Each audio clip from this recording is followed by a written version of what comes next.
ایک ہمارے ہاں خطبہ حجت الوداع کی بڑی الحمدللہ ہم بات کرتے ہیں. کیا نبی علیہ السلام نے فرمایا کیا کہ جی میں تمہیں اپنے بعد دو چیزیں چھوڑے جا رہا ہوں, ایک قرآن اور ایک سنت. ہر ایک یہی کہہ رہا ہے, ایک قرآن اور ایک سنت. یار آپ اپنے اندر یہ اخلاقی جرت کیوں نہیں پیدا کرتے کہ میں تمہارے درمیان دو چیزیں چھوڑے جا رہا ہوں, ایک قرآن اور ایک اپنی اطرت, اپنے اہل بیت, اپنی آل. صحابہ کیوں نہیں فرمایا میں تمہارے درمیان صحابہ چھوڑے جا رہا ہوں؟ صحابہ کے لیے یہ بھی حدیث ہے نا کہ میرے کسی بھی صحابی کو, مفہوم عرض کرتا ہوں کہ تم میرے کسی بھی صحابی کی اقتدا کرو گے تو ہدایت پا جاؤ گے. لیکن خطبہ حجت الوداع جو دنیا کا سب سے بڑا اجتماع تھا, 1.25 لاکھ صحابہ موجود تھے جو پوری دنیا میں گئے, انہوں نے پہنچانا تھا پیغام نبی کا, کیونکہ اس دن دین مکمل ہو گیا تھا. فرمایا میں اہل بیت چھوڑا. کیوں؟ اس کی سب سے بڑی وجہ, صحابہ بھی وفات پا گئے, کئی صحابہ نے شادیاں نہیں کی, کئی اصحاب کے اولاد ہی نہیں ہیں.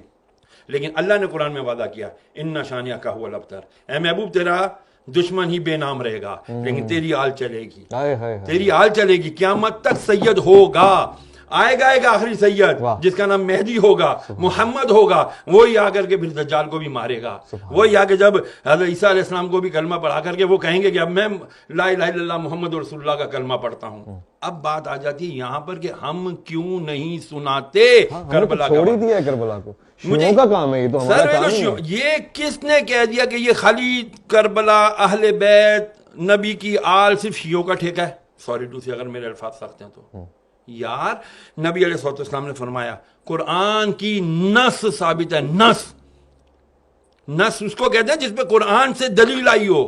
تو قرآن کی آیت مباہلہ نہیں ہے, آیت تطہیر نہیں ہے. میں تم سے کچھ نہیں مانگتا, نبی فرما رہے اللہ کی, میں کوئی کچھ نہیں سوال کرتا تم سے, الا المودۃ القربا, میرے اقربا کی, میرے اہل بیت کی, ان کی مودت رکھو. اور مودت محبت سے بہت عالی مقام ہوتا ہے.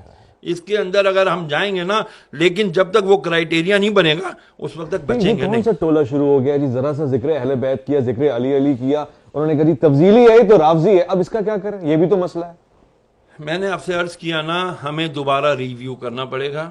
میں تمام علماء اہل سنت سے ہاتھ جوڑ کر, میں حقیر فقیر آدمی, طالب علم ہوں, میری کوئی اوقات نہیں ہے, صرف ہاتھ جوڑ کر جید علماء سے, بڑے علماء کرام سے عرض کروں گا, خدا کے لیے ایک تو ہم اپنا ایگو, انا کا خول توڑیں. گردن میں جو سریے ہیں ان کو ہاتھ جوڑ کر عاجزانہ آپ کی جوتیاں پکڑ کر عرض کرتا ہوں, خدا کے لیے بیٹھیں. ہماری آج آنے والی نوجوان نسل کو نہیں پتا کہ بھائی مولا علی کون ہے, مولا حسین کون ہے, حضرت امام حسن کون ہے, نہیں پتا. رسول کی اہل بیت کون ہیں, ان کو نہیں پتا. اگر ان کو پتا کرنا ہوتا ہے تو وہ اٹھاتے ہیں اور کس کے بیانات سنتے ہیں, وہ اہل تشیع علماء کرام کے بیانات سنتے ہیں. بہت بڑے بڑے نام ہیں.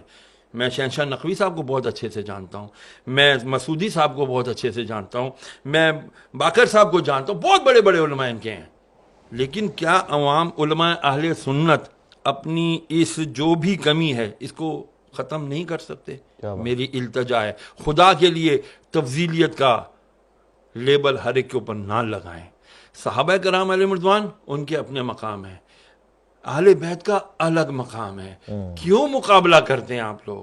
خدا کے لیے نہ مقابلہ کریں, یہ مقابلے بازی کا کام ہے ہی نہیں. اللہ اکبر. یار جب ویسے آپ اس بات کو قبول کرتے ہیں, سچا سوال ہے, حضور نے ہم میں اہل بیت کو چھوڑا تھا, انی تارکو فیکم ثقلین کتاب اللہ و اطرتی, اور ہم نے بھی اہل بیت کو چھوڑ ہی دیا.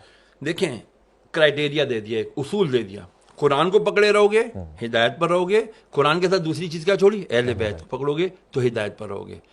خالی اہل بیت پکڑا, قرآن چھوڑ دیا گمراہ, قرآن پکڑا اہل بیت چھوڑ دیا گمراہ, دونوں. کیونکہ اہل بیت کون ہے یار؟ کربلا اگر نہ برپا ہوتا, میں بہت بڑی بات عرض کرنے لگا ہوں, اگر کربلا کا واقعہ نہ ہوتا تو خدا کی قسم حق اور باطل کا پتہ ہی نہیں چلنا تھا. اللہ اکبر. پھر تو وہی ہوتا جس کی لاٹھی اس کی بھینس.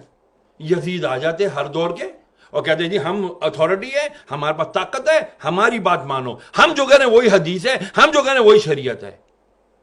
امام حسین نے کیا تھا یار, بڑے مزے سے مدینے میں رہ رہے تھے, بڑے آرام سے جو ہے نا زندگی گزار سکتے تھے, وظیفے مقرر ہو جاتے, کسی جگہ کی گورنر ہی مل جاتی. ہاں جی, گادی نشین بن جاتے لوگ یہاں پر. کتنی بڑی گدی آپ کے پاس ہے. ہاں آج اللہ اکبر. تو پھر ذرا بتائیے جو آل رسول ہوتے اس سے بڑی گدی کسی کی ہونی تھی؟ نہیں ہونی تھی نا، لیکن نہیں. کہتے ہیں نا جن کو دھوکے سے کوفے بلایا گیا، جنہیں بیٹھے بٹھائے ستایا گیا، جن کی گردن پہ خنجر چلایا گیا، اس حسین ابن حیدر پہ لاکھوں سلام. آج اس حسین نے اگر قربانی نہ دی ہوتی 61 ہجری میں، خدا کی قسم اسلام کا نام لیوا کوئی نہ ہونا تھا. پھر یزید اور صرف یزید ہوتا. میں کسی چینل پر گیا تھا، معذرت کے ساتھ ایک عرض کر دوں، میرا میڈیا کہتے ہیں آزاد ہے، کوئی آزاد نہیں ہے. مجھے کہا گیا یزید کا نام نہیں لینا، دشمن اہل بیت کہہ دینا یا دشمن حسین کہہ دینا. میں کیوں نہیں نام لوں یزید کا؟ لعنت بھیجی جب تک میں یزید لعنت اللہ علیہ جب تک نہیں کہوں گا میری تسلی نہیں ہوگی. تو میں کیوں کروں ایسا کام، میں کیوں کروں ایسا پروگرام کہ جہاں پر میں حق اور باطل کو بیان ہی نہ کر سکوں؟ تو پھر آپ پروگرام کیوں کر رہے ہو بھائی؟ آپ کا مقصد، آپ صرف اپنی فارمیلٹی پوری کر رہے ہو. تو پھر ایسی فارمیلٹی اللہ منہ پہ مارے گا، ایسی نمازیں ایسی عبادتیں اللہ منہ پہ مارے گا، نہیں چلیں گی بھائی. تو پھر میں بھی سوچوں کہ میں پھر ایسے پروگراموں میں کیوں جاؤں کہ جہاں پر میں حق اور باطل کا نام ہی نہ لے سکوں. اور وہ 1400 سال پرانے یزید کا نام لیتے ہوئے گھبرا رہے ہیں، تو موجودہ یزید کے تو یہ تلوے چاٹیں گے. تو ہو یہی رہا ہے سسٹم، آپ کے سارے یزیدی چلا رہے ہیں بدقسمتی سے. اور پھر ہم کہتے ہیں جی ہم اہل بیت کے ماننے والے ہیں، ہم رسول اللہ کے جنت رسول اللہ کی. ایسے نعروں سے جنتیں ملنے لگی نا تو بڑے بڑے، وہ کیا شعر ہے اقبال کا کہ وہ ہو تو وہ بھی نعرے تکبیر بھی، تقریب کیا ہوتا ہے وہ فتنہ.